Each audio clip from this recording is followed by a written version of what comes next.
زیادہ قربانیاں افضل ہیں یا ایک قربانی کر کے صدقہ و خیرات کی نیت کرنا؟ ایوب صاحب نے کراچی سے پوچھا ہے. اس کا بھی وہی جواب ہے جو ابھی اس سے پہلے والے سوال کے جواب میں نے دے دیا کہ مالدار آدمی کے لیے زیادہ قربانیاں کرنا افضل ہے، کیونکہ وہ ہر سال پورے سال صدقہ خیرات بھی کرتا رہتا ہے، بشرطے کہ کرتا بھی ہو. نہیں کرتا تو پھر ہم اس کو یہ کہیں گے صدقہ خیرات کرو.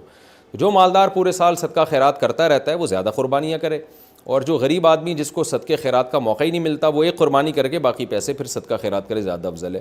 ویسے بھی قربانی میں صدقہ اور قربانی دونوں جمع بھی ہو جاتے ہیں. آپ جانور ذبح کریں قربانی بھی ہو جائے گی، وہ گوشت سارا غریب کو صدقہ کر دیں تو ڈبل کام ہو گیا بھائی. قرض دار پر قربانی کا حکم. ایک آدمی صاحب نصاب ہے مگر اس نے لوگوں کا قرض دینا ہے، کیا اس پر قربانی واجب ہوگی؟ محمد اسامہ چنیوٹ سے.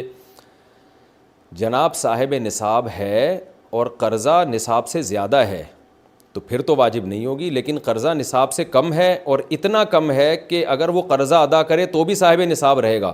جیسے آج کل صاحب نصاب تقریباً 90,000 میں ہو جاتا ہے. آج کل کا مطلب کیا ہے اصل میں، کوئی ایک سال بعد بھی لوگ کلپ چلا رہے ہوتے ہیں پھر اس سے غلط ہوتا ہے. 30 جون 2022 کی بات کر رہا ہوں میں، تو تقریباً 90,000 کے لگ بھگ 52.5 تولے چاندی کی قیمت ہے. تو 90,000 کسی کے پاس ہے، قرضہ 40,000 کا ہے تو اس کے پاس بچے 50,000، تو یہ صاحب نصاب نہیں ہے.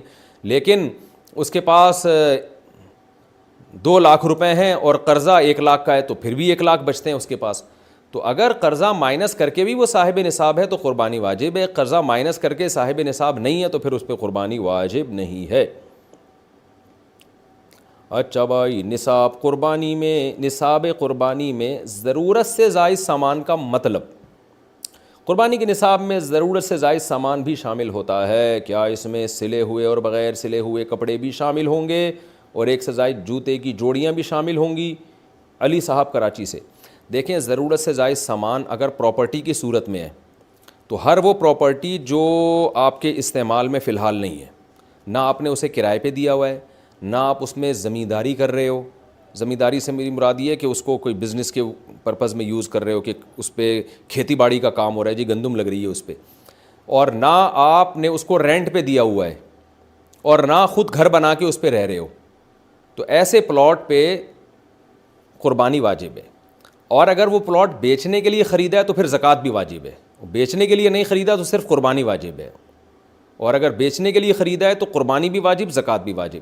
تو وہ پلاٹ یا وہ پراپرٹی جو یوز میں نہ ہو آپ کے، یہ نہیں کہ پورے سال یوز میں نہ ہو، یہ نہیں، بقرعید کے ایام میں اگر یوز میں نہیں ہے تو اس پہ بھی آپ پر قربانی واجب ہے. باقی جو گھر میں روز مرہ استعمال کی چیزیں ہوتے ہیں، جوتے، برتن، موبائل، گاڑی، تو ان میں اصول یاد رکھیں، پورے سال جو چیز استعمال نہیں ہوتی وہ ضرورت سے زائد سمجھی جائے گی، اس کی ویلیو لگائی جائے گی.